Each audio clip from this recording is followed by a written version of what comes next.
ஒரு நேரத்துல ரஜினிகாந்துக்கு இயந்திரன் ஒண்ணு மிகப்பெரிய ஒரு வெற்றி படமாக அந்த படத்துக்கு பிறகுதான் தமிழ் சினிமாவை ரொம்ப வசூல் சாதனைகளை எல்லாம் முறியடிக்க வேண்டிய ஒரு சூழல் ஏற்பட்டது.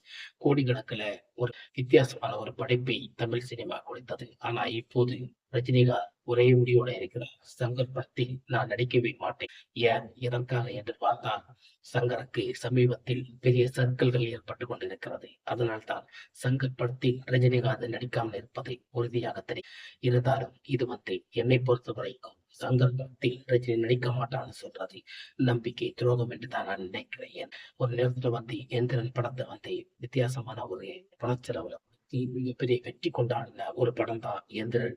எந்திரன் இப்படி ரஜினிகாந்துக்கு மிகவும் வசூல் சாதனை கொடுத்த படம்.